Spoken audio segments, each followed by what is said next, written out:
Aê, moçada! Todo mundo em casa se cuidando e a gente do QI aqui na labuta por vocês, viu? Fiquem em casa, assistam às aulas, mas fiquem em casa, pelo amor de Deus. Não façam como o nosso querido presidente que ordenou todo mundo sair de casa. Você vai ficar em casa, que hoje eu vou te dar uma puta aula de migrações mundiais, migrações sul-sul. E quero te chamar pelo seguinte, assim, eu estou com saudade de vocês, até do sono de vocês eu estou com saudade. Michael Jackson, meu querido Michael Jackson, Sala Palácio, saudade da turma toda, saudade da turma Aquário, Panorâmica, mas vamos nos cuidar que nós vamos sair dessa, beleza? Então vamos para conteúdo, migrações sul-sul, vamos lembrar que nós trabalhamos a migração sul-norte, né, 2 fases, migração sul-norte, e agora as migrações sul-sul. Esse circuito sul-sul, a gente entende que é um movimento o quê?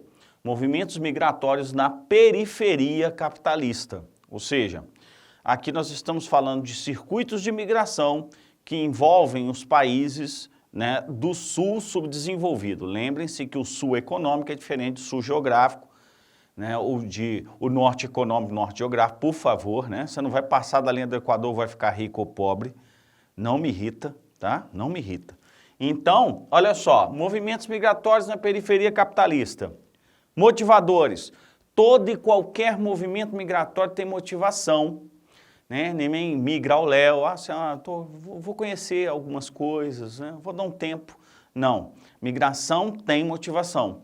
E a migração, por motivação econômica, dentro desse circuito sul-sul, ela aparece. Não é o principal fator. A gente sabe que a maior parte das migrações econômicas estão situadas nos movimentos sul-norte, como a gente já, né, mapeou, já estudou, já caracterizou. Aqui, as migrações por motivação econômica, elas formam circuitos regionais. Estão muito ligadas ao papel das chamadas economias emergentes. Aquelas economias que nas regiões subdesenvolvidas do planeta passam a ter um relativo destaque. Eu coloquei para vocês aqui 4 regiões importantes, tome cuidado porque esse tipo de questão é aquela questão mais detalhada, sabe? É aquele anzolzinho que pega o peixe pelo canto da boca. É tipo a questão lá da FUVEST, uma questão da UERJ, que vai sair do senso comum ou do conteúdo muito básico, tá? Então vamos prestar bastante atenção nisso. Circuito regional Ásia Oriental e Sudeste Asiático. Esse circuito, ele é formado principalmente por um processo chamado diáspora chinesa, tá?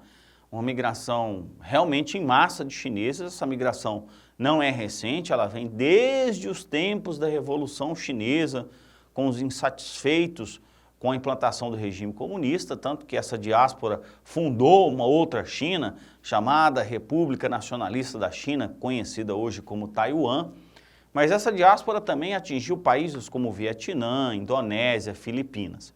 E ela tem um reforço mais intenso, principalmente aí nesse processo de crescimento da economia chinesa. A China expande empresas pela Ásia Oriental e pelo Sudeste Asiático, e com as empresas, ela leva os trabalhadores. É isso mesmo. Então, ela vai implantando cadeias produtivas nesses países e leva também os trabalhadores.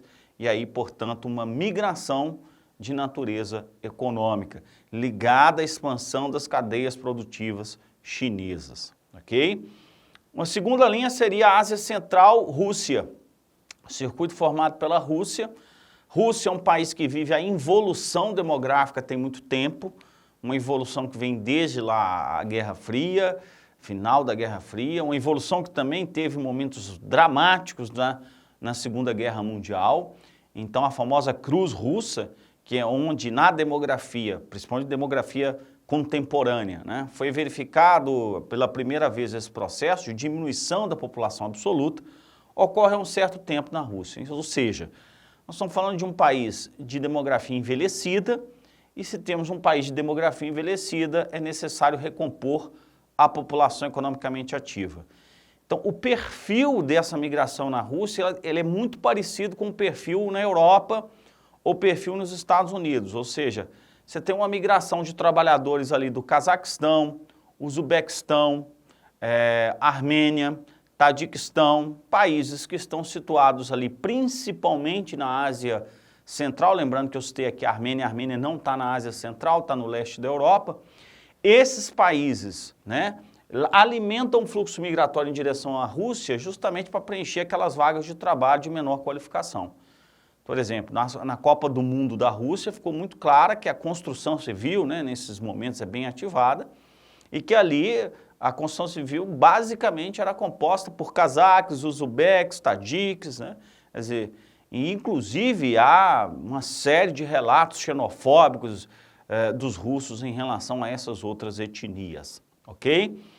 Golfo Pérsico, outro circuito importante, especialmente as petromonarquias, economias muito alimentadas pela produção petrolífera, né? Arábia Saudita, Catar, Bahrein, né? Esses países com investimentos, em especial em construção civil, muito fortes nesse momento de transição de suas economias, né? E esses países buscam também imigrantes para a construção civil, especialmente ali no contexto da Ásia Meridional, tá? Muitos paquistaneses, populações ali de Bangladesh, Índia, alimentam também esse movimento para o Golfo Pérsico. E finalmente encontramos a América Latina. A América Latina, nós temos uma migração razoavelmente forte, né, para o Brasil. O Brasil, a maior economia da América Latina, a maior economia da América do Sul. É bem verdade que esses movimentos diminuíram muito, tá? Mas o Brasil, ao longo aí, principalmente dos últimos 20 anos, recebeu muitos imigrantes, em especial da Bolívia. Lembrando que a Bolívia, ela contribui justamente no nosso país para o trabalho de baixa qualificação, muitas vezes os bolivianos flagrados em situações análogas à escravidão. Isso é muito comum, especialmente na cidade de São Paulo, tá? Claro, o poder de recepção do Brasil desses imigrantes em função da crise econômica, em função até mesmo desse contexto agora do coronavírus, né, diminui bastante. Então a gente tem que ter cuidado com atualidades, né? Atualidades é isso, né? Isso não é um conteúdo necessariamente à parte. Todo conteúdo ele deve ser atualizado e nesse caso, migrações é um conteúdo que constantemente a gente precisa de atualização. Então pode ser que uma questão seja elaborada no final do ano cobrando exatamente isso. E é claro que com a identificação de um maior número de casos aqui no Brasil, as fronteiras foram fechadas e isso evidentemente impacta nos movimentos migratórios. Bacana? Aqui nós saímos dos problemas de natureza econômica, das migrações, aliás, de natureza econômica, e vamos ao principal movimento da periferia capitalista, os movimentos sul-sul. Eles são alimentados principalmente pelas migrações compulsórias, migrações forçadas. E é evidente que essas migrações forçadas, a base delas são as guerras. É claro que nós temos também as migrações forçadas por impactos naturais, desastres naturais, sejam furacões, terremotos, mudanças climáticas, o aquecimento global, a desertificação. Temos também movimentos relacionados a perseguições políticas e religiosas. Mas a base do grande movimento de refugiados no mundo são as guerras. E se a gente analisar o contexto das guerras pós-Segunda Guerra, tá? Naquele período chamado Guerra Fria, e se intensificando na chamada Nova Ordem Mundial, década de 90 adentrando o século XXI, a maior parte dos conflitos do mundo eles são travados na periferia. A maior parte das zonas de conflito do mundo, elas estão ligadas às regiões da periferia capitalista. Portanto, conflitos regionais, muitas vezes conflitos internos, guerras civis, guerras étnicas, que passaram a ter uma dimensão diferente das guerras que eram travadas na Guerra Fria. Porque as guerras travadas na Guerra Fria, elas ganhavam uma dimensão mundial. Lembre-se da Guerra do Vietnã, da Guerra da Coreia, que aqui não. As guerras muitas vezes vão ser resolvidas pelos seus próprios atores envolvidos, sem a intervenção da ONU, sem a intervenção das superpotências. O que acaba gerando uma destrutividade e uma letalidade desses conflitos significativamente mais alta. Quando o George Bush pai anuncia a nova ordem mundial no início dos anos 90, dizendo aqui começa uma nova ordem mundial de paz e democracia. Isso é um erro grotesco, né? Porque, infelizmente, a década de 90 não foi uma década de estabilidade, de paz, e muito menos o século XXI. Onde vamos encontrar esses movimentos muito intensos? 3 regiões que você precisa ficar muito atento. Continente africano. Continente africano, você tem movimentos, principalmente, vamos encontrar no norte da África, mas esses movimentos do norte da África estão muito direcionados à Europa. Então, aí seria uma migração sul-norte, tendo como fator a migração forçada. Já a África subsaariana, você vai ter os movimentos entre esses países africanos. Então, por exemplo, se a gente fala de uma guerra fratricida, uma guerra assim, que causou um verdadeiro genocídio dessa população, foi a Guerra Civil do Sudão. O sudanês, ele migra normalmente para onde? Ele vai migrar para a Tanzânia, ele vai migrar para o Quênia. Se falamos também de guerras envolvendo a Somália, a Etiópia, guerras internas, esses somalis, esses etíopes, vão migrar para onde? Também para a Tanzânia, Quênia, não é? Se falamos de guerras no Zimbábue, no centro da África, na República Democrática do Congo, muitas vezes essas guerras alimentam fluxos migratórios para a África do Sul, para países que tenham um pouco mais de estabilidade. Então ali, movimento sul-sul.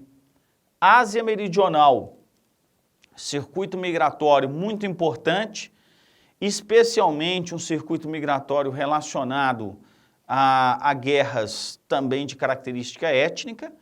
A gente vai lembrar aqui o caso emblemático e mais recente, tá? Da Birmânia, um país em que você tem uma minoria muçulmana que sofre historicamente uma perseguição da maioria budista do país, não é? E essa perseguição é uma perseguição em termos de isolamento, de xenofobia, mas também de muita violência. Essa violência explodiu nos últimos 3 anos, gerando um dos maiores fluxos de refugiados do planeta Terra, exatamente da Birmânia para Bangladesh. Praticamente 1 milhão de refugiados que migrou em menos de 2 anos. Isso foi até motivo de uma questão do ano 2019, se não me engano, da Unicamp, tá? Então, o circuito da Ásia Meridional bem importante. Vamos lembrar que você tem outra guerra ali, que é a Guerra da Caxemira, que envolve, né, disputas territoriais entre Índia e Paquistão. Então, você tem também movimentos muito intensos nessa região. O Paquistão, que recebe também imigrantes do Afeganistão, que é um país que tem uma guerra civil e que sofreu intervenções, pelo menos aí, vamos colocar que o Afeganistão está em guerra dos últimos 70 anos. Então, você tem movimentos muito significativos aqui. E os conflitos mais mediatizados, devido à importância geopolítica dessa região, são os conflitos do Oriente Médio. Se a gente pensa, por exemplo, no fluxo de refugiados sírios, pela tendência midiática de se expor muito à questão dos refugiados na Europa, a gente tem uma noção, né, que a Europa está recebendo o maior fluxo de refugiados sírios do planeta Terra. Isso é falso, e as questões vão testar isso, é claro. Porque a maior parte dos movimentos encontra-se dentro do próprio Oriente Médio. Então, os sírios migram preferencialmente para onde? Para a Turquia, que recebeu mais de 2 milhões de sírios, enquanto a Alemanha, que foi o país europeu que mais recebeu quase 1 milhão, não chegou a 1 milhão. O Líbano, que é um país muito menor que a Alemanha, nem se compara, recebeu 1.800.000 refugiados. A Jordânia, que é um país também que chegou à casa do 1 milhão de refugiados. E aí você soma sírios, iraquianos, o Iraque mergulhado numa guerra civil, sofreu intervenção longa dos Estados Unidos, aos afegãos que também chegam a essas regiões. No caso da Jordânia, a situação é tão dramática que 55% da população é estrangeira. Você tem mais estrangeiro do que a população nativa. Então, nessas regiões, forma-se uma questão importante. Porque esse refugiado, e aí é o nome que a gente dá a esse imigrante, ele migra numa condição compulsória, ele migra numa situação muitas vezes de extrema pobreza, ele perdeu emprego, perdeu moradia, ele migra numa situação de extrema vulnerabilidade, né? Muitas vezes adoecido, muitas vezes subnutrido e, evidentemente, ele vai precisar de quê? De assistência, ele vai precisar de apoio para a garantia das suas necessidades básicas e da sua integridade física. Esses direitos estão ou deveriam estar assegurados quando foi assinado um tratado no Alto Comissariado das Nações Unidas para os Refugiados em 1953, que é o chamado direito dos refugiados. Essas pessoas têm o direito, né, de asilo político, têm o direito, né, de preservar a sua integridade física e muitas vezes esse direito é desrespeitado. Desrespeitado muitas vezes pelo que os governos não têm condição de gerar esse apoio, então você precisava de uma atuação mais firme dos organismos supranacionais, ou no caso das migrações sul-norte, que os países ricos se sensibilizassem um pouco mais com a questão humanitária. Mas, nas palavras do nosso querido Papa Francisco, grande Papa Francisco, nós estamos vivendo a globalização da indiferença. E é preciso refletir muito sobre as palavras do Papa Francisco. Com essa, eu encerro essa aula. Vimos aí migrações sul-sul, motivações econômicas, circuitos regionais. Não se esqueçam aqui das questões ligadas aos conflitos. Beijo para vocês e até a próxima aula.